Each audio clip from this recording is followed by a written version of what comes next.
Oh my god. Bonsoir. Oh bordel. On s'installe. Let's go. Attends, il faut même que je redémarre la musique tellement c'est n'importe quoi. What the fuck? On reprend les choses dans l'ordre. Waouh. Waouh, il y a des trucs qui se cassent la gueule. Bonsoir à toutes et à tous. 2, 3. Bonsoir. Voilà.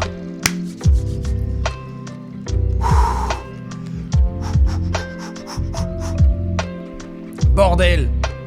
Quel match, quelle soirée. What the fuck. Il y a déjà trop de monde. Incroyable. On s'installe tranquillou. Oh là là là là là là là là. Qu'est-ce qu'on vient de voir?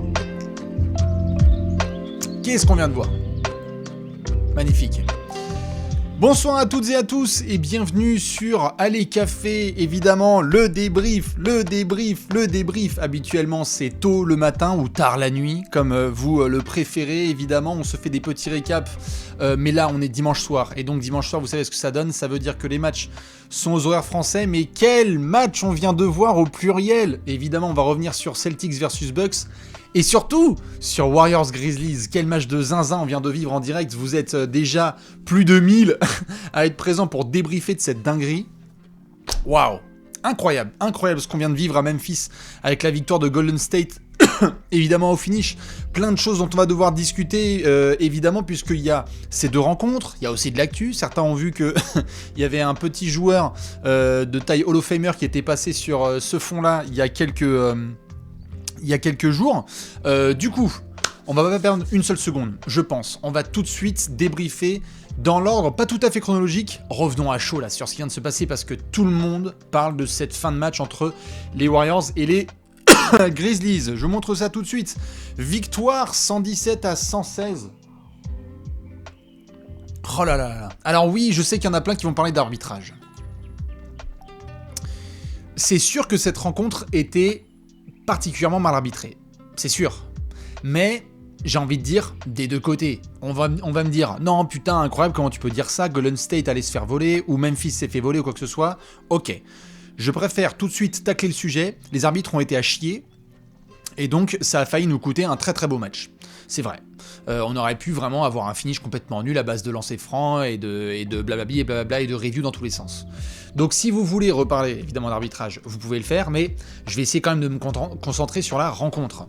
Et donc ça passe forcément par cette victoire 117-116. Par quoi commencer? On va juste faire un petit point statistique avant de rentrer dans les détails. Monsieur Jaren Jackson Jr. du côté de Memphis. On commence par les Grizzlies qui accueillaient donc la série à domicile. Ils ont un meilleur bilan de saison régulière que celui des Warriors. Et donc qu'est-ce qu'on a eu? On a eu un Jaren Jackson Jr. de gala. 33 points et 10 rebonds à 6 sur 9 à 3 points. Il était complètement fou. Il y avait bien évidemment du contre, pas beaucoup de problèmes de faute, alors qu'on sait que ça avait été son gros péché mignon déjà sur ce début de carrière et surtout dans la série contre Minnesota. 31 minutes de jeu, 33 points. C'était, merci mon Didou pour les petits subs, c'était clairement la version de Jaren Jackson Jr. dont tout le monde rêve à Memphis. Celui qui rentre ses shoots extérieurs, qui est agressif au poste lorsque notamment Golden State joue petit. Il a été énorme, c'était vraiment ce garçon que Memphis a envie d'avoir en bras droit de Ja Morant pour les années à venir. Et donc, il a grave représenté. À côté de lui, malheureusement, Dillon Brooks, la catastrophe. Certes, il défend le plomb, mais des soucis de faute. 5, il a joué avec le feu. On n'a malheureusement pas eu les perfos scoring auxquels on s'attendait. C'est quelque part du Dillon Brooks. Game 5 contre Minnesota, 3 sur 18 au tir. Game 6 à Minnesota, il joue comme Kobe. Et le Game 1 contre Golden State, ça ne rentre pas. Du airball, des shoots mal pris. Ça a été vraiment une soirée compliquée pour Dion. À côté de lui, évidemment, du Desmond Bane qui a mis que 9 points en 32 minutes. D'ailleurs, il faudra qu'on reparle de cette histoire de Desmond Bane. Parce que c'était pas vraiment très très fluide ce qu'on a vu de la part parfois de Tyler Jenkins, mais aussi du côté de Desmond Bane. Et à côté de ça, toujours, Brandon Clark, énorme, 12 points, 9 rebonds. D'Anthony Melton, sublime en première période, 14 points, 7 rebonds, du hustle, 3 interceptions. Il était vraiment parfait en sortie de banc, c'est tout simple. avant l'explosion d'un garçon qu'on appelle Monsieur Jordan Poole, eh bien Memphis avait un avantage au niveau du banc, parce que l'entrée de Brandon Clarke et celle de DeAnthony Melton, elles étaient parfaites, 5 sur 8 au tir pour l'un, 4 sur 6 au tir pour l'autre, du rebond offensif provoqué par Brandon Clarke, des beaux contests à l'arceau, Melton qui essaye de mettre ses petits... Merci Libanais pour les subs. Melton qui essaie de mettre ses poignets vraiment sur les Clay, les Stephen Curry, les Jordan Poole pour essayer de les forcer à prendre des tirs difficiles. Et donc c'est vrai que là-dessus, Memphis pouvait compter sur ses joueurs principaux, et évidemment, Monsieur Ja Morant. 34 points, 9 rebonds, 10 passes, 3 interceptions. Alors, 31 tirs pris, 11 tirs à 3 points. Faut savoir pour celles et ceux qui n'ont peut-être pas vu ce match, mais je pense que la plupart là vous l'avez tous regardé, que Ja Morant démarre quand même très fort à 3 points. Sur les 90 premières secondes du match, il rentre ses 2 premiers tirs. Alors là c'est la fête à la filoche. C'est-à-dire que Golden State joue petit, va plutôt ouvrir les shoots externes de Ja Morant, et c'est le soir où l'autre il shoot comme Stephen Curry. Et donc du coup, ça lui permet de lancer un très très gros match. Déjà d'entrer avec ses 12-14 points, si je dis pas de bêtises, et ensuite même dans le Money Time, on va voir Ja Morant rentrer du lay-up avec N1, rentrer les petits flotteurs, pour essayer d'enfoncer les Warriors qui vont tenir. Mais malheureusement au finish, Ja Morant, on va le voir s'incliner, 117 donc à 116, et lâcher un gros fuck. Pourquoi ? Parce qu'il le sait, sur les 2 possessions les plus importantes, et bien malheureusement, il va se prendre un stop défensif de la part de Golden State. On va revenir évidemment sur Memphis, mais il faut rendre à Golden State vraiment ce qui leur appartient, et donc cette victoire. Je vous montre les statistiques des Warriors en détaillé. On va devoir revenir sur cette performance collective parce que c'était un match de fou furieux. Voilà, il y en a qui me disent « Bonsoir le footeur de merde entre Jordan et Pippen ». Je ne suis pas responsable de quoi que ce soit, d'accord ? On va se concentrer sur les matchs de cette nuit. Donc, côté Golden State, obligé de commencer par Jordan Poole, qui mérite la balle du match. 38 minutes en sortie de banc, 31 points, 8 rebonds, 9 passes, 5 sur 10 à 3 points, 12 sur 20 au tir. C'est simple, quand Golden State était dans la mouise offensive, eh bien c'est Jordan Poole qui a vraiment représenté. Ça n'allait pas tant que ça pour le 5 majeur de Golden State en première période. Il faut que Jordan Poole prenne feu et notamment mettre la franchise au scoring sur son dos. Ça a été la version qu'on a vue en tout début de playoff contre Denver. Après, il y a eu 2 petits matchs où il est un peu redescendu sur terre et là c'est la version de Jordan Poole. C'est typiquement le Jordan Poole qui était dans la course à la meilleure progression de l'année face à Ja Morant. Je crois qu'il a pu le prendre personnellement et qu'il a voulu montrer dès le Game 1, c'était qui selon lui le MIP.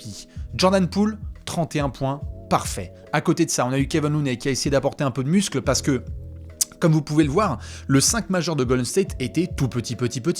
On avait Draymond Green en pivot, on avait Andrew Wiggins en ailier fort, intégration de Gary Payton 2 pour essayer de bien défendre et apporter un hustle. Une énorme patate, notamment au tout début du match où Gary Payton il met un poster sur la tête de Desmond Bane, absolument monstrueux, 8 points, 6 rebonds, 1 contre une interception, il s'est bien battu, évidemment, le fils de JP. On a eu Andrew Wiggins qui, au début, ne nous faisait pas plaisir parce que forcément, manque d'agressivité, il se faisait poster par Jaren Jackson Jr., il n'arrivait pas à mettre ses paniers à l'arceau, mais au fur et à mesure, les précieux 17 points, les 8 rebonds, on a eu aussi les petits lancers dans le Money Time, on a eu de la bonne défense à certains moments, et donc Andrew Wiggins a, je vais dire, respecté une partie de son travail. Stephen Curry, 24 points, 20 tirs tentés, 5 sur 12 à 3 points. Très bien, défendu par Memphis. C'est dans le 3e quart-temps, évidemment, que Steph va faire le travail. Et pourquoi il va faire le travail avant qu'on vienne sur Klay Thompson? Parce que vous l'avez évidemment vu et vécu, ce moment qui était le grand débat de cette soirée NBA, c'était la fameuse faute flagrante de Draymond Green. Il faut qu'on parle quand même de cette faute flagrante parce que Draymond Green, on est à la toute fin de la première mi-temps et on voit notamment Golden State essayer de revenir un petit peu au score. Malheureusement, on a Draymond qui va devoir sortir et laisser sa place aux copains parce qu'il va choper, comme on dit, Brandon Clarke par le callback. Et à ce moment-là, je ne sais pas ce que vous en pensez, vous. J'avais lancé un peu le débat sur Twitter et sur Instagram, sur les comptes de Trash Talk. Est-ce que pour vous, c'était excessif ou logique ? Vous mettez juste excessif ou logique ou les deux ? Parce que il y a une tarte dans la gueule. Il le chope par le col et la chute est vraiment chelou. Je vois qu'il y a plein d'excessifs dans le chat. Moi, je comprends. En fait, le geste de Draymond Green, je trouve, au global, était excessif. C'est-à-dire qu'il y a une tarte dans la gueule de Brandon Clarke, et après, il essaye j'ai envie de dire, je sais pas s'il le chope par le maillot, j'ai l'impression qu'il le chopait par le maillot pour essayer d'amortir un peu la chute. Je sais pas si c'est un peu maladroit ce que je dis, mais j'avais l'impression qu'il faisait ça. Et malheureusement, il y a tous les antécédents aussi avec Draymond. Le geste est quand même particulièrement excessif et donc spectaculaire. Les arbitres, qui vont devenir les stars notamment de ce match, vont prendre la décision d'exclure Draymond Green, qui va partir, évidemment je ne peux pas vous montrer les images du match, mais c'est vrai qu'il va partir en charriant à la fois les arbitres et le public de Memphis, et pour le coup, peut-être que certains me le disent, si c'était pas Draymond Green, il n'y aurait pas eu flagrant 2, je sais pas là-dessus. Peut-être que c'est le joueur. Et d'ailleurs, Trae Young a tweeté là-dessus, et d'autres joueurs ont tweeté là-dessus, je crois Damian Lillard aussi en plein match, parce que tu avais l'impression que c'était parce que c'était Draymond. Je pense que ça a d'ailleurs contribué à sa réaction un peu excessive en quittant le terrain. Ceci étant dit, Golden State est à la mi-temps et se dit, bon bah les gars, il va falloir qu'on se serre les coudes parce que là, Draymond ne va pas être là en deuxième période. Et donc c'est en ça, notamment qu'on va voir, dans le Money Time, du gros Steph, du gros Klay Thompson. Et pourtant, Curry tend la balle de match aux Grizzlies. Pourquoi ? Parce que ouvert à 3 points, il ne rentre pas ses tirs. Parce que Klay Thompson, il fait 0 sur 2 au lancer. Mais il y a aussi un énorme 3 points de Klay. Et vous l'avez vu, c'est celui qui donne littéralement la victoire à Golden State en déplacement. Ce shoot à 45 degrés en sortie de temps mort, si je dis pas de bêtises, ou en tout cas un système magnifiquement dessiné sur remise en jeu. Klay Thompson, petite feinte, il se décale et il rentre son 3 points. Il a été vraiment, vraiment énorme sur ce shoot. Et pourtant, on le voit à la fin du match, Klay Thompson sans vouloir, parce que 0 sur 2 au lancer, il a failli donner vraiment ce match à Memphis. C'est en tout cas une victoire de patron d'expérience, j'ai envie de dire. On voit Draymond Green qui est en sortie de tunnel, qui check tous ces gars en mode « Allez les gars, bien joué, on a réussi ». Ils se sont fait peur, les Warriors, très clairement, parce que Memphis était pas loin du tout. Dans cette rencontre, on aurait même pu dire que ils ont vraiment de quoi regretter Memphis parce qu'ils avaient ce match en main en fait. Ils auraient pu plusieurs fois assassiner les Warriors avec un Stephen Curry qui est pas très chaud au tir, avec Klay Thompson qui tend la balle. 2 matchs, comme je l'ai dit là à l'instant pour Curry, les mecs font quand même des erreurs absolument énormes. On a un Jaren Jackson Jr. qui est possédé, on a Ja Morant qui met des belles pénétrations. C'était typiquement le genre de match que Memphis devait prendre.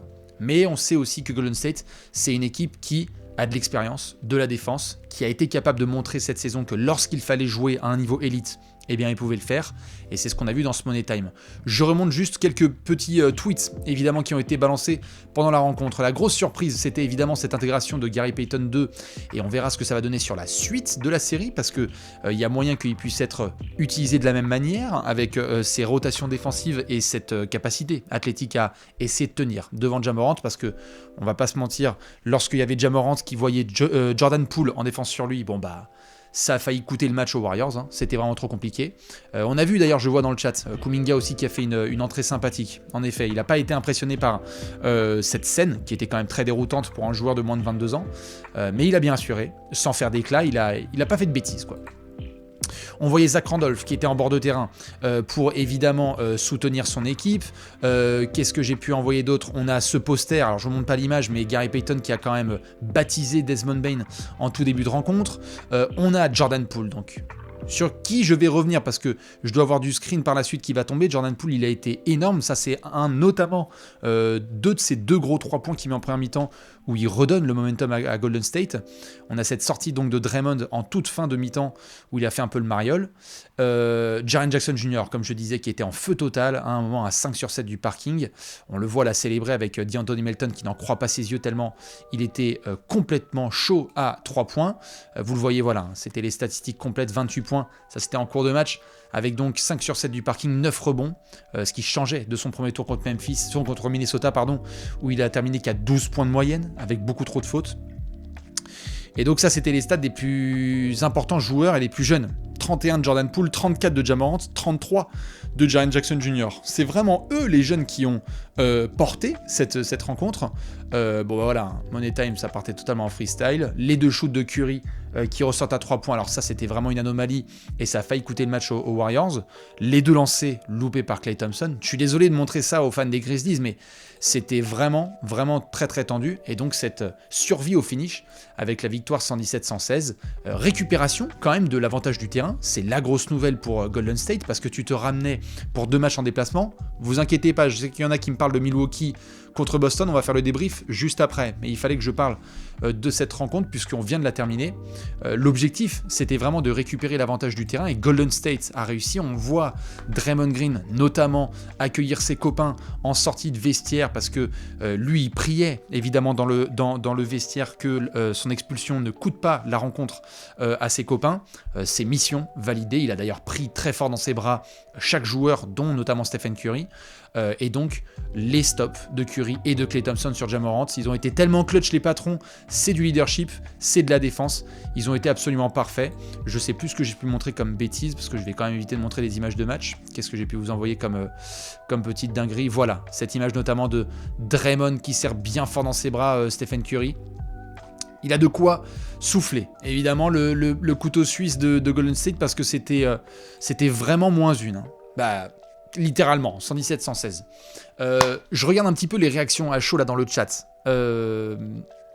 Est-ce que tu peux expliquer par rapport à récupérer l'avantage du terrain? Oui, tout à fait. Golden State était moins bien classé que Memphis sur la saison régulière. Du coup, on démarre la série dans le Tennessee, chez les Grizzlies. 2 premiers matchs à Memphis, les 2 matchs suivants à Golden State. Et donc, quant à l'avantage du terrain, s'il y a 7 matchs, eh bien le Game 7, il se joue à Memphis. Sauf que là, il va falloir impérativement que Memphis l'emporte au moins une fois à Golden State. Parce que si Golden State remporte tous ses matchs à domicile, eh bien ça fera 4-2 et ils remporteront la série. Je regarde un petit peu ce que ça dit. Les arbitres, c'est honteux, Bastien. Ben oui, je sais, mais moi je suis pas arbitre, les copains. Moi j'ai juste lancé un live pour qu'on puisse débriefer de tout ça. Oui, c'était honteux. C'était honteux, c'était très dur. Sur les reviews, la 5e faute de Curry, on savait pas où était, si c'était la 6e de Dillon Brooks, l'expulsion de Draymond Green. C'est comme ça. Apparemment, c'était dimanche férié pour les arbitres aussi. Hein. C'était le 1er mai pour tout le monde. Donc c'est sûr que c'était très très compliqué. Mais c'est aussi parfois dans ces situations-là qu'il faut remporter les matchs de play-off. Et Golden State a montré que lorsqu'il fallait faire les stops défensifs et peut-être compter sur des arbitres qui avalent un peu leur sifflet, ils allaient faire le boulot. On a d'ailleurs parlé pas mal de ce delta d'inexpérience. Hein. Golden State, des joueurs avec plus de 100 matchs de play-off, Curry, Klay, Draymond, Looney, Iguodala, Steve Kerr, tout le staff, ils connaissent tous un premier tour de play-off. Pour eux, c'est rien du tout. Une demi-finale, je t'en parle pas, tellement ils ont joué de finale NBA. Par contre, pour Memphis, c'est une découverte. Ils se sont qualifiés pour le second tour, et pour eux, une telle scène à domicile où tu as attendu, tout ça c'est de l'apprentissage pour les Grizzlies. Faut pas l'oublier.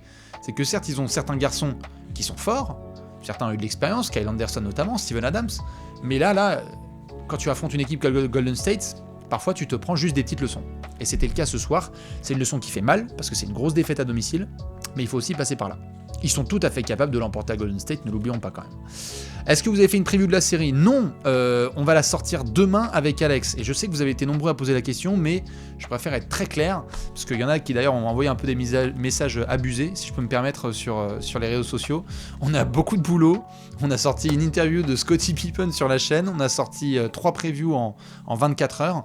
Donc, on essaie aussi de garder le rythme. Et donc, on va faire, évidemment, un espèce de débrief et preview de la série demain sur la chaîne YouTube. En plus de votre habituel Top 10 All Time, il y aura tout ce qu'il faut sur la chaîne. Voilà, ne vous inquiétez pas, mais ça fait plaisir de savoir qu'il y a des gens qui attendent cette vidéo à fond. Je regarde un petit peu ce que ça dit, évidemment. La pool party, ben oui, la pool party, c'était complètement fou. Est-ce que les Grizzlies vont faire une Nets avec une défaite qui fait mal au match 1 et tu t'en remets pas? Je pense pas. Memphis a vraiment montré sur cette rencontre qu'ils savent appuyer là où ça fait mal. Si Golden State joue petit, attention aux qualités athlétiques, à l'intensité physique de Memphis. Vous avez vu ce que ça donne quand même Memphis sur 48 minutes. Là, il craque au finish, mais à 2 actions près, on est en train de faire un débrief où Memphis est en train de taper Golden State au Game 1. Je pense pas que ça va se passer comme ça. Je pense que Memphis prend une vraie leçon, là, ce soir, une leçon morale, émotionnelle, mentale, et ça va être dur de s'en remettre pour le Game 2. Mais ce groupe a montré beaucoup de ressources. Et ils ont montré que malgré leur jeunesse, ils sont capables aussi de se pointer et de dire « Eh non, on y croit, on y va ». Non seulement je pense qu'ils peuvent évidemment se rattraper au Game 2, mais je suis pas du tout étonné s'ils se pointent à Golden State et disent « Les gars, on ne quittera pas San Francisco sans avoir pris un des 2 matchs ». Donc je crois en tout cas qu'ils ont cette capacité mentale à se reprendre, et donc je ne pense pas qu'ils vont se prendre un sweep pour Golden State si c'est la comparaison qui est notamment proposée. Les Grizzlies étaient crevés physiquement, ils enchaînent avec la première série contre les Wolves. C'est vrai qu'il y a eu un tout petit... Alors les joueurs certainement n'utiliseront pas l'excuse de la fatigue physique, mais c'est vrai que Memphis, c'était un petit peu le sale ticket. Ils ont terminé vendredi soir à Minnesota et ils devaient enchaîner très tôt le dimanche à domicile. Je pense pas qu'avec des athlètes pareils aussi jeunes, ils aient un manque de conditions physiques. D'ailleurs, je pense que Jaren Jackson était le premier à dire genre allez les gars, on y va, on va jouer. Moi, je suis chaud comme ça, il y a pas de souci. Mais peut-être que là, ça va un petit peu plus se tasser avec du vrai repos. Et puis on le sait toujours, entre les Game 1 et les Game 2, ajustement. Revenir sur ce qui s'est mal passé, sur ce qui s'est bien passé. Garder côté Memphis la défense qu'il y a eu sur les Klay Thompson et Stephen Curry. Peut-être un peu plus agressif sur Jordan Poole. Essayer aussi d'appuyer là où ça fait encore plus mal. Rebond offensif. Golden State s'est fait tabasser au rebond offensif, ça aurait dû leur coûter le match.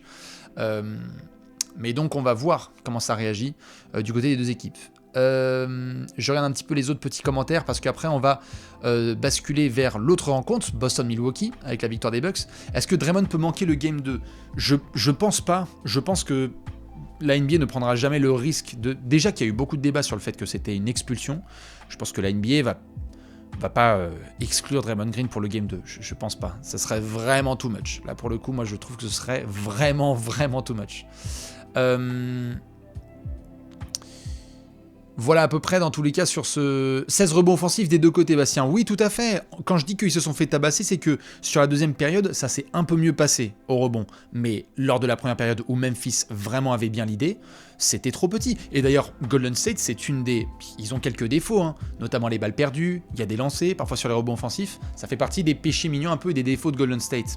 Attention sur la suite de la série. Moi, je pense que Tyler Jenkins, le coach de Memphis, sera le premier à dire, les gars, on y va. On va les jouer au mastic, sous le panier, et on va les prendre nos secondes chances. Ça fera partie, évidemment, des axes sur lesquels s'améliorer. Dans tous les cas, voilà pour ce petit match, ce gros match. Si je dis pas de bêtises, dans 2 jours, on aura le Game 2, qui sera donc encore à Memphis. Je vois qu'il y en a plein qui étaient complètement fous de cette fin de rencontre, et c'est vrai qu'on a eu un Game 1 de très grande qualité. Dans tous les cas, on pourra discuter et continuer à discuter de tout ça sur les réseaux cette nuit. Moi, je vais clairement pas m'endormir, hein. Je pense qu'il y en a qui, si vous devez aller vous coucher, je suis désolé pour vous, parce que là, le niveau d'excitation, il est énorme. Par contre, si ça vous va, on va pouvoir enchaîner du côté de Boston, puisque c'est quand même le deuxième match qu'on a eu, ou plutôt le premier qu'on a eu sur cette soirée. Je vois juste qu'il y a une question qui a été posée, ce sera quand le prochain award ? Pas du tout étonné si demain soir on apprend notamment que Tyler Herro est 6e homme de l'année, match de Miami à domicile, peut-être récupérer tout ça. Voilà, je serais pas étonné sur les coups de 21h s'il y a ce genre de award qui tombe. Je serai le premier à retweeter ça de manière protocolaire. On va enchaîner, si ça vous va, parce que je veux bien, évidemment, votre avis et vos avis sur le Game 1 remporté par les Bucks 101-89. Ouh là là là là. Pas la même salle, pas la même ambiance. Pouah. Incroyable ce qu'on a vu de la part de Milwaukee. Maîtrise totale. Je vois qu'il y a le mot maîtriser. Allez-y, balancez votre mot là. Le mot qui pour vous résume ce match. Je vois qu'il y a des maîtrisés monstrueux. Il y en a qui mettent Jrou, juste. Patron, tout à fait. The Freak, évidemment. Qu'est-ce que je vois d'autre ? Impressionnant. Agra, bon bah alors là, démonstration. Physique, taille, effrayant, grec. Fort, tout à fait. Fessé, je suis pas tout à fait d'accord. Fessé, c'est un peu dur. Raquette plus, tout à fait. Suffocant, ouais, tout à fait. Honteux. Ah, je crois savoir ce que ça veut dire. En tout cas, qui dit ça ? Collectif, tout à fait. Totale maîtrise, je suis bien d'accord. Tranché, et oui. Et on va justement devoir parler de ce match. Victoire 101-89 des Bucks en déplacement. De la même manière que Golden State s'est pointé sans avoir l'avantage du terrain, et donc en reprenant l'avantage du terrain, Milwaukee s'est pointé à Boston et a repris l'avantage du terrain. Boston avait un meilleur bilan que les Bucks sur cette saison régulière, chaque équipe avait bien géré son premier tour, Boston qui sweep Brooklyn, Milwaukee qui gentleman sweep les Bulls, et qu'est-ce qu'on a eu ? Eh bien, on va tout de suite parler des Bucks. Je reviendrai sur les Celtics juste après parce qu'il y a beaucoup de choses dont on va devoir parler sur nos amis verts. Qu'est-ce qu'on a eu du côté de Milwaukee ? Eh bien, avant de parler d'un Greek Freak en triple-double, il faut rendre à César ce qui lui appartient. Jrue Holiday, 25 points, 9 rebonds, 5 passes, 3 interceptions. C'est à lui que doit revenir la balle du match, 8 sur 20 au tir, une défense toujours aussi suprême. Parfait, dans les décisions. C'était le lieutenant tant attendu de Giannis Antetokounmpo en l'absence de Chris Middleton. Il a été vraiment, vraiment précieux. Parfois, on n'aime pas son attaque, mais lorsqu'il joue comme ça, Jrue Holiday, il est niveau All-Star. À côté de lui, Bobby Portis, impeccable dans le 5 majeur. Pas trop dans le genre à handicaper, j'ai envie de dire, la défense de Milwaukee ce soir. 15 points et 11 rebonds, des gros buckets comme il fallait, notamment en isolation sur Jaylen Brown. Monsieur Brook Lopez, la ligne statistique indique 6 points, 10 rebonds et 3 contre. Mais vous avez vu le match comme moi. Quelle intimidation de Brook Lopez à l'arceau. Qu'est-ce qu'il a fait comme taf pour intimider et effrayer les pénétrations adverses pour tenir le challenge face à Robert Williams. Brook Lopez était clairement le patrouilleur, le daron dans la raquette des Bucks. Il a été énorme, ça a notamment contribué aux horribles pourcentages au tir de Boston sur lesquels on va revenir. Wes Matthews impeccable avec sa défense. En sortie de banc, un bon petit Jevon Carter, 22 minutes, 7 points, c'est toujours aussi précieux. Grayson Allen, qui en fait est Ray Allen, 11 points à 3 sur 6 du parking. Pat Connaughton, 2 sur 4 à 3 points. Et c'est vrai que Milwaukee, au début, c'est pas non plus un match sur lequel il domine totalement. Hein. Je veux dire, il y a un petit écart, mais on sent pas que Boston est vraiment largué. Hein, il mène d'une dizaine de points, je dirais à peu près à la mi-temps, si je dis pas de bêtises, parce qu'il y a 54-46, un truc comme ça 56-46 à la mi-temps, donc une dizaine de points d'avance. Mais on se dit Boston va pouvoir revenir. On se dit quand même, avec Brown et Tatum qui ont shooté comme ça, c'est pas possible. Mais Milwaukee va vraiment mettre l'accélération sur le troisième quart-temps. Et on va voir notamment Giannis commencer à préchauffer, puisque l'autre animal, il est bien défendu, hein, il est qu'à 9 sur 25 au tir, mais alors l'autre, des passes contre la planche pour taper les dunks, des énormes caviars pour ses copains dans les corners. C'était, pour moi, un des matchs les plus complets qu'on pouvait attendre de Giannis Antetokounmpo. Grosse défense, rebond, attaque, intimidation, 38 minutes de sérénité. Vraiment, alors qu'il est bien défendu, hein. 9 sur 25 au tir, 5 ballons perdus, 6 sur 11 au lancer, il y a beaucoup de déchets. Mais à côté de soi, l'impact qu'il a eu a été exceptionnel. Les caviars qu'il fait pour les copains dans le corner, la manière dont il attire la défense et va mettre beaucoup de garçons dans des bonnes positions au tir. On a vu Bobby Portis se régaler à 3 points, on a vu d'autres garçons aussi récupérer les offrandes de Giannis. C'était une perf globale vraiment maîtrisée, pour reprendre tous les termes que vous avez sortis, maîtrise, domination, une raquette vraiment très impressionnante. On parlait beaucoup de la défense de Boston collective, mais alors la raquette de Milwaukee, c'est la zone 51. Tu rentres, tu disparais. Et donc justement, on va devoir parler de nos amis les Celtics. Puisque j'en ai parlé des Bucks, donnez-moi un terme. Ça me permettra de boire un petit peu. Un terme pour malheureusement définir la performance de nos amis les Celtics. Ah là là là là là là. Je sais pas ce que vous en pensez. Invisible, maladroit, ça c'est sûr. Diarrhée, formidable. Blessé, oui. En panne, je suis bien d'accord. Endormi, compliqué. Prévisible. Tiens, celle-là, je m'attendais pas. Dommage, c'est vrai. Impuissant. Bricorama. Cassoulet, formidable. Bizarre. Peur. C'est vrai qu'il y avait parfois un petit peu de peur, on avait ce sentiment-là. On va montrer. Attention les jeunes, fermez les yeux. Je vais vous montrer les pourcentages au tir des Celtics. 28 sur 84 au tir. 18 sur 50 à 3 points. 15 sur 20 au lancer. 28 sur 84. Non mais attendez, c'est pas possible. Tu ne peux pas. Ce n'est pas possible. Où est-ce que je l'ai mis le tweet ? Je vais devoir le montrer parce que c'était quoi ? Voilà. J'ai eu un 28 sur 82, mais c'était 28 sur 84. C'est horrible. Horrible. Et alors, ils ont bombardé comme ils pouvaient à 3 points pour essayer de justement d'étirer les défenses.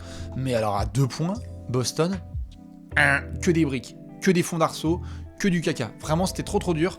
Et donc, il y a des acteurs à qui on doit demander de montrer les doigts parce qu'on va devoir taper dessus. Monsieur Jason Tatum. Ah bah c'est sûr, c'est pas la défense de Brooklyn. 21 points, 6 sur 18 au tir. Et même s'il met 21 points, l'impact c'est pas celui d'un joueur qui a plus de 20 points sur la rencontre. Monsieur Jaylen Brown. Oi. 12 points à 4 sur 13 au tir. Mais pareil, c'est pas du tout ça. C'était plus un match à 8 points, à 2 sur 10 au tir. Quand vous prenez Tatum et Brown, ça veut donc dire 7 sur 18 à 3 points. Ça veut dire 10 ballons perdus. Ils ont été très bien défendus par les Bucks, mais 10 sur 31 au tir. À côté ça, Marcus Smart, 1 sur 6 à 3 points. Peyton Pritchard, 2 sur 8 à 3 points. Tu ne peux pas. C'était trop compliqué. Alors pourtant, on avait eu quelques belles performances. On avait Al Horford et Robert Williams qui essayaient de contribuer comme ils pouvaient. On avait Grant Williams, Marcus Smart en défense qui avait bien démarré. Mais vraiment, ça a été absolument impossible pour Boston de foutre le putain de ballon dans un panier. Et je vous cache pas que au basket et en playoff, c'est un peu une priorité. Voilà. Hein, donc vraiment trop compliqué pour Boston, qui va devoir s'ajuster parce que là, on a certains joueurs qui ont réagi en sortie de match en disant que vraiment le rythme était beaucoup trop à l'avantage des Bucks, et c'est vrai qu'ils se sont fait un petit peu imposer le rythme des Bucks. On a aussi des shoots qui ont été un petit peu rushés de la part de certains parce qu'ils voulaient sauver individuellement les Celtics, mais très clairement, ça a été beaucoup trop compliqué, et ça a donné aussi cette sensation de Milwaukee qui rappelle qui est le champion en titre. Climatisation du TD Garden. Boston était sur un nuage depuis plusieurs semaines, vous le savez. Sweep des Nets, des giga rencontres de fin de saison régulière. T'as pas perdu depuis, on était en hiver encore. Et donc du coup, tu te dis, bon bah, il y a peut-être un moment où ils vont redescendre sur Terre. Ça tombe au mauvais moment. Game 1 à domicile. Mais parfois c'est comme ça aussi les Game 1. Vous en avez vu des Game 1, il y en a plein. Il y a Toronto qui est champion en 2019 et qui perd le Game 1 du premier tour. Il y a les Lakers, on a parlé lorsqu'ils sont champions en 2020, qui perdent le Game 1 au premier tour. C'est comme ça. Toutes les physionomies de série existent. Juste là pour Boston, c'est double lame, double peine, parce que tu perds le match et tu perds l'avantage du terrain. Et c'est là qu'il va falloir vraiment se retrousser les manches, parce que impérativement, les Celtics, s'ils veulent remporter la série, vont devoir gagner à Milwaukee. Et je vous cache pas que le Fiserv Forum, c'est un peu une forteresse imprenable. Ils sont plutôt sympas. Les Bulls ont montré un template pour essayer de gagner, mais ça a été vraiment trop compliqué sur ce Game 1. Du coup, il y a eu aussi évidemment des petits soucis de pépins physiques. Hein. Je vois que certains parlent de Marcus Smart qui s'est disloqué l'épaule en première mi-temps. Il est revenu, il a joué. Ensuite, il s'est fait mal à la jambe. On a eu Robert Williams qui s'est pris un coup de pompe de Giannis dans les couilles. Et donc, lui aussi, à un moment, il a dû sortir pour essayer de les remettre en place, comme on dit dans le jargon. Seulement 22 minutes. Moi, j'aurais bien aimé avoir un tout petit peu plus de temps de jeu pour Robert Williams, même s'il revient de blessure. Mais trop compliqué. Trop compliqué pour les Celtics. Comme vous le voyez, lorsque vous avez des pourcentages au tir pareil, eh ben on peut rien faire. On peut rien faire. Trop compliqué. Donc voilà évidemment pour nos amis de Boston. Quelques tweets qui ont été balancés. Voilà, vive les cheveux verts de monsieur Marcus Smart, hein, qui va devoir rentrer ses 3 points, hein, plutôt que d'aller chez le coiffeur, comme on dit dans le jargon. On a monsieur Chris Middleton, donc, qui était sur le côté et qui, pour rappel, ne pourra pas participer à un seul match de cette série contre Boston, mais il devait être bien content avec George Hill à ses côtés de voir que les copains ont fait le travail. Je vous laisse évidemment, les copains du chat, réexpliquer les histoires d'avantage du terrain, parce que je l'ai expliqué à l'oral il y a quelques secondes. On avait monsieur Giancarlo Super qui était au match. On a vu Giannis en effet distribuer des petits caviars dans tous les sens parce qu'il était complètement fou, en étant pourtant doublé par la défense de Boston. Il y avait un beau mur mis en place par Ime Udoka pour éviter les pénétrations, et d'ailleurs quelque part ça marche. Tu as Giannis qui a 9 sur 25 au tir, donc tu as réussi ton boulot, mais plus de 10 passes décisives, c'est pas ça. Tu peux pas te permettre ça. Jason Tatum qui tirait la gueule parce que forcément son match était un petit peu tendu. Ça, c'était les pourcentages qui étaient pas trop affreux, mais beaucoup trop de tirs à 3 points tentés. Ils en ont pris 50 ce soir, Boston. Et donc ces fameuses actions coup de poing où il y a un 3 points qui est loupé à 14 sur 43 au tir, et derrière tu as Bobby Portis qui sanctionne. Vous voyez, il y avait plus 15 à un moment. Donc voilà, ça a été vraiment géré par les Bucks. La mission, elle est gérée donc par Milwaukee, qui devait se pointer pour récupérer il famoso avantage du terrain, avec les gros shoots de Grayson Allen, comme je vois dans le chat. Ça, c'était les pourcentages absolument affreux de nos amis les Celtics pendant la rencontre. On a eu cette grande action de Giannis Antetokounmpo qui a fait le tour du monde, parce qu'on a vu la réaction du banc des Bucks, où il se fait une passe contre la planche et il se permet un peu d'humilier. Malgré toute son humilité, il humilie un peu quand même la défense de Boston. Vous êtes très fort en défense, je vais me faire une passe contre la planche, et Thomas, en toute sincérité, marcher ou pas marcher, c'est vous qui décidez. Ça, c'est un beau montage de mon cher Arthur pour nous dire que Brad Stevens a quitté évidemment un moment le match parce que ça suffit. Il y avait plus 17 à 7 minutes de la fin, donc c'était ok. Les pourcentages, je vous ai montré ça. 1-0 donc pour Milwaukee. Et voilà un petit peu pour ce match. Je regarde un petit peu les réactions à chaud qu'il y a dans le chat. Victoire de Milwaukee, qu'est-ce qui vous vient le plus en tête? Et surtout, comment ajuster du côté de Boston? Parce que là, tu n'as pas le droit à l'erreur. Il faut remporter le game 2. Tu ne vas pas à Milwaukee en étant mené de 0. Hein. Hors de question. C'est pas possible. Toute logique, c'est vrai que c'est assez logique. Giroud a été incroyable, sa défense est si valuable. C'est vrai que Giroud il a été complètement dingo. C'est peut-être en effet une redescente sur terre pour les Celtics. Est-ce qu'il y a eu l'impression de sous-estimer les Bucks? Je sais pas, parce que pourtant leur game 2 est pas top contre les Bulls, et puis que derrière on a quand même Boston qui est invincible en ce moment, donc je sais pas si les gens ont sous-estimé, merci Drogo pour le sub, je sais pas si les gens ont sous-estimé les Bucks, mais je crois que c'était important pour Milwaukee de rappeler qui est le champion en titre. Et que lorsqu'il est question de bien défendre, ils peuvent aussi bien, voire mieux défendre que les Celtics en fait. Voilà. Et que donc là c'est un cap qui est passé. Et donc les Celtics doivent faire encore mieux que contre Brooklyn. C'est indéniable. Et il faut jouer 48 minutes, intelligemment. C'est comme ça quand tu as Brook Lopez, Giannis, Jrue Holiday, Bobby Portis et Wes Matthews qui ont une expérience de zinzin avec les Grayson Allen et etc. en sortie de banc. Pat Connaughton, pareil, il a fait les finales NBA. Ça lui fait pas peur ça. Le mec, il était mené 2-0. Ils étaient tous menés 2-0 contre Phoenix lors des dernières finales NBA. Donc les challenges, ça fait pas peur à Mike Budenholzer et compagnie. Donc vraiment impressionnant de la part des Bucks. Une classe d'écart et sans Middleton. En tout cas sur ce game, ça c'est sûr. Moi j'attends une grosse réaction de nos amis les Celtics quand même. Les catch and shoot sont mieux défendus par les Bucks que par les Nets. Ça c'est sûr. En même temps, Brooklyn, ils sont tranquilles en train de siroter des moritos devant la vérité si je mens. Donc on reparlera de défense en octobre, comme on dit dans le jargon. On attend très très fort de la part de une réaction, pardon, on attend très très fort une réaction de la part de Jaylen Brown et Jason Tatum qui ont vraiment pas été bien. Vraiment, on attend mieux. Ils ont été un vrai écart en dessous de Jrue Holiday et Giannis Antetokounmpo. Là, ça s'est vu très clairement. Il faut rééquilibrer le score au prochain match. Là, Jaylen Brown, c'était peut-être le 8-9e meilleur joueur de la rencontre, même 10e. C'est pas ça qui est attendu, hein. C'est plutôt 3-4. Maximum 5. Voilà dans tous les cas ce que ça a donné sur ces deux rencontres. Je rappelle donc les scores de cette nuit. On a donc la victoire Golden State qui s'impose 117-116. Victoire énorme dans le Money Time, arraché par la défense de Steve Kerr et de ses joueurs. C'était impressionnant comme finish.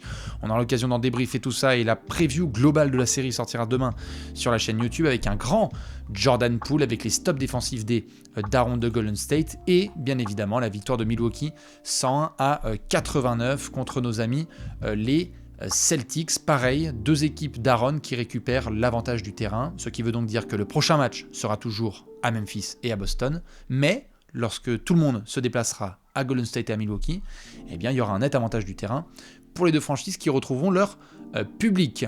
Je continue évidemment à faire le tour, le bracket il est ainsi, il est à jour comme vous le voyez, on va attendre le Game 1 de demain soir entre Miami et Philadelphie. Je rappelle pour ceux qui n'ont pas eu les nouvelles que Monsieur Joel Embiid ne pourra pas participer aux deux premiers matchs de la série, ça a été rapporté par Adrian Wojnarowski un peu plus tôt ce dimanche. Fracture orbitale, donc forcément on va essayer de régler ça au niveau médical, mais Miami va devoir essayer de profiter de l'absence du process sur les games 1 and 2. Je rappelle que le Heat, meilleur bilan de la conférence Est, va démarrer la série avec deux premiers matchs à domicile. Philadelphie va essayer de tenir avec Tobias Harris, Tyrese Maxey, James Harden, et on aura aussi le game 1 entre Phoenix et Dallas, voir qui préchauffe le plus entre Devin Booker, Luka Doncic, avec la défense de Mikal Bridges, avec Jalen Brunson, avec Chris Paul, etc. Ça, ce sera ce lundi soir. J'en profite, évidemment, parce que j'avais pas eu le temps de faire un lait café hier. Normal, il n'y avait pas de match. J'en profite pour faire cette phrase que je ne pensais jamais faire en direct sur Twitch. Mais vous pouvez aller retrouver l'interview de Scottie Pippen sur la chaîne YouTube de Trash Talk. N'hésitez pas, ça a été un vrai plaisir de pouvoir discuter avec la légende. Voilà, on s'est bien éclaté avec Scottie. Vous pouvez retrouver ça évidemment sur la chaîne YouTube. Merci à toutes celles et ceux qui ont balancé des commentaires dans tous les sens. C'était vraiment très appréciable de pouvoir parler de différents sujets. Donc voilà, si vous voulez même envoyer un peu de la force, ça fait toujours plaisir à relayer. Ou au pire, eh bien ne vous en faites pas, car on pourra toujours compter sur ESPN. Voilà, c'est l'heure du flex. Puisqu'apparemment on a décidé de foutre le bordel. Oh my goodness, on va mettre le feu dans la relation entre Jordan et Pippen. C'est très très bien. Donc je vous avoue qu'on a eu pas mal de notifications assez chouettes, notamment des gens qui ont ressorti plein de blagues sur nos petits réflexes du lundi. Hein. Je vois qu'il y en a plein qui ont mélangé le français et l'anglais. Merci à toutes et à tous, hein, parce que c'est pour ce genre de moment qu'on vit, donc je vous cache pas que voilà, ouais, le sourire qui revient, parce que je peux pas m'empêcher de me taper des barres en vous imaginant envoyer des bêtises sur les réseaux sociaux pour montrer aux Américains que en France, on est des zinzins. Donc voilà, pour le coup, je vous laisserai aller checker ça. Et aussi, si vous n'y êtes toujours pas allé, foncez sur le compte Instagram de Trash Talk. Il y a tout simplement un voyage qu'on vous fait gagner. On va envoyer 2 fois 2 personnes aux États-Unis pour aller assister à un match de finale de conférence. Donc n'hésitez pas du tout à y aller, c'est tout simple, hein. Il suffit d'aller suivre les comptes Instagram de Trash Talk et de Parion Sport, de lâcher un petit like et de mettre un pote en commentaire. Je vous laisserai aller checker, hein. Voilà, c'est tout simple avant de vous coucher, comme ça votre participation elle est prise en jeu. Et dimanche prochain, on s'occupera du tirage au sort pour voir qui on va envoyer en finale de conférence. Est-ce que ce sera à Golden State, à Memphis, à Milwaukee, à Boston? Est-ce que ce sera à Phoenix, à Dallas? Est-ce qu'on sera du côté de Miami ou de Philadelphie? Eh bien on suivra tout ça. Voilà dans tous les cas pour ce petit débrief. Je vous cache pas que je vais pas tarder à enchaîner parce qu'on a évidemment plein de débriefs à devoir préparer et toute une semaine encore à devoir gérer. Je vais essayer quand même de prendre quelques questions là dans le chat avant de vous laisser tranquillou, parce que c'était l'occasion de faire un gros débrief à les cafés tous ensemble. Qu'est-ce que je vois un petit peu comme questions qui sont dans le chat? N'hésitez pas, je prends 2-3 minutes histoire de répondre à vos interrogations, et ensuite on pourra aller revoir les matchs de cette nuit et préparer les 2 Game 1 de ce lundi soir, donc entre le Heat et les Sixers, puis les Suns face aux Mavs. Est-ce que Lowry sera de retour pour le Game 1? Non, apparemment Kyle Lowry c'est sûr sera absent, je crois, du Game 1, donc ce sera plutôt à suivre ses soucis de cuisse pour les matchs 2, 3 et 4, hein. Attention, à surveiller. Est-ce que tu penses que Boston peut réussir à s'ajuster? Oui, je pense que Boston a de quoi s'ajuster. Ime Udoka fait vraiment une grande saison en termes d'ajustement, et oui, moi je pense que là ils ont pris juste un coup sur la tête, ça arrive à tout le monde. Et donc je pense qu'ils auront les solutions, et ça va tester justement Milwaukee. Les séries sont des jeux d'échecs, donc là ça y a eu un coup de la part de Mike Budenholzer, maintenant c'est à Udoka de répondre. Très hâte de voir ça. Est-ce que la preview Warriors Grizzlies a déjà été tournée? Non, on va la tourner demain avec Alex, parce qu'on a eu un week-end très très actif. Les pronos sur les séries en cours, eh bien, vous pouvez aller voir 3 séries qui sont déjà tournées en preview sur la chaîne YouTube de Trash Talk. Et demain, on sortira évidemment le prono global sur Memphis contre Golden State. Dommage, j'étais pas là au début, mais arbitrage Warriors Grizzlies, c'était cata, non? Oui, c'était complètement cata. Très clairement, on attend mieux de la part des arbitres, on va dire que c'était le 1er mai. Comment ça va? Eh ben, ça va très très bien. Ce genre de week-end, on fait gagner des voyages aux États-Unis et on peut faire des interviews avec Scottie Pippen. Moi, je prends tous les jours. Je vous cache pas. On en a parlé dans la rédaction, c'était un peu un flex ultime, donc ça fait bien plaisir. Et comme d'hab, merci, parce que sans vous, tout ça ne serait pas possible. Penses-tu que les Grizzlies peuvent gagner la série? Eh ben, on en reparlera dans la preview de demain, mais je pense que oui, ils peuvent gagner la série. Hein, ils ont fait une grosse saison, ils sont capables de se réajuster. Est-ce que Dallas peut aller en finale de conférence? Eh bien, il suffit pareil d'aller voir la preview. Foncez sur YouTube. Il y a tout ce qu'il faut. Oui, moi j'ai dit que ça allait être serré. Je crois que j'ai dit que c'était un peu plus serré que Alex. Je crois que j'ai dû mettre 4-3 pour Phoenix. Et Alex a mis 4-2, je crois, pour les Suns. Mais Dallas vraiment impressionnant sur le premier round. Donc oui, je pense qu'ils sont capables. Est-ce que Jrue Holiday est sous-coté? Comme toujours dans sa carrière, c'est comme ça. Il est un peu sous-coté, mais en même temps, il est capable de faire des grands matchs comme ce soir, et après de jouer nettement moins bien. Il faudra qu'il confirme sur la durée de la série, parce que les Bucks vont en avoir besoin. Est-ce que, comme le suggère le chat, il faut séparer la paire Tatum-Brown, vu qu'apparemment ça n'a pas fonctionné sur un match? Ah, je vois les trolls de Boston. Non, donnons du temps, évidemment, à cette paire qui doit se rattraper sur cette série. Est-ce que je vais faire des lives tous les soirs? Eh bien, si vous débarquez, il y aura des cafés quasiment tous les soirs sur ce début de playoff. Eh bien, à chaque fois qu'on a une nuit de basket, il y a un petit aller café dans la foulée. Donc, vu que demain, si je dis pas de bêtises, il y a un match à 4h du matin, je pense qu'il y aura un aller café vers 7h du match pour débriefer donc les Game 1 entre Miami et Philadelphie, puis Phoenix contre Dallas. Ce sera probablement demain en live sur Twitch. Petite question qui fait plaisir. Jaren Jackson Jr. ou Jordan Poole, qui est le plus gros Factor X? Sur le match de ce soir, c'était vraiment Jordan Poole, puisque c'est Golden State qui l'emporte. Mais chaque match, il y en aura un. J'attends le réveil de Dillon Brooks.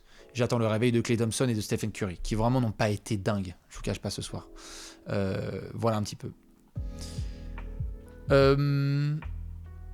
Allez, je prends encore 2 questions, après je vais vous laisser. L'expulsion de Draymond Green, selon toi, bien comme j'en ai parlé, c'était abusé. Mais en même temps, le geste était un peu dangereux. Donc, je pense pas qu'il va se faire suspendre pour le Game 2. Mais je pense que ça a été un peu excessif. Et que si j'avais été arbitre, il serait resté sur le terrain. Je lui aurais dit flagrante 1. Hop. T'as la possession est lancée. Tu te calmes, Draymond. Mais dernier avertissement. Voilà. Moi, ça aurait été mon avis. Et tu penses quoi du comportement de Ja Morant? Je pense que c'est formidable d'avoir un jeune qui a autant de confiance. Alors oui, il danse sur des shoots de Desmond Bane quand il secoue Stephen Curry. Oui, il est bourré de confiance. Mais quand est-ce que vous allez nous entendre un jour dire que un joueur doit manquer de confiance? S'il s'exprime comme ça, il s'exprime comme ça. Et donc il va récupérer aussi son lot de hate et son lot de love. C'est comme ça. Mais moi j'adore les joueurs qui sont ainsi. Vous imaginez bien pour Trae Young, chaque fois il y a des célébrations dans tous les sens. Je pense qu'il faut qu'il y aille, Ja Morant. Et ça fait partie de son niveau. Ça fait partie de sa confiance. C'est un garçon qui fonctionne beaucoup à la confiance. Tu vas pas t'attaquer à l'arceau comme ça sans avoir une haute estime de soi. Et donc je pense qu'il a totalement raison de jouer ainsi. Mais va suivre ce qu'il va suivre. Avec le trash talking viennent les conséquences. Mais en tout cas, ce soir, il aura été énorme. Il faudra faire encore mieux, encore plus propre au Game 2. Voilà dans tous les cas. Sur ce, je vais devoir vous laisser prendre une dernière lampée. Hop, hop, hop. Je vous rappelle bien évidemment que vous pouvez retrouver toute l'actualité sur le site de Trash Talk et sur les réseaux sociaux. N'hésitez pas à aller checker Twitter, Instagram, TikTok, tout ce que vous voulez, le site trashtalk.co. J'en profite pour faire la bise à toute la team rédaction qui hustle hard pendant qu'on envoie des tweets toute la journée.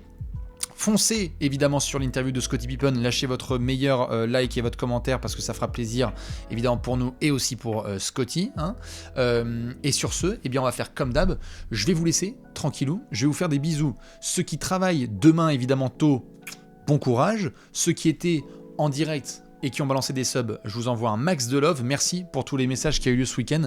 C'était un peu les montagnes russes émotionnelles avec tout ce qui s'est passé. Mais nous, on se retrouvera demain avec du Top 10 All-Time, une preview entre Memphis et Golden State, le Game 1 entre Phoenix et Dallas et le Game 1 entre Philadelphie et Miami, un nouveau aller café dans la nuit. C'est merveilleux, c'est formidable. Du coup, je vous fais plein de bisous, très bonne nuit à toutes et à tous, et vive la NBA évidemment, et vive les playoffs. Putain, quel kiff, c'est incroyable. Très bon lundi à toutes et à tous, le best day of the week. À la prochaine, ciao.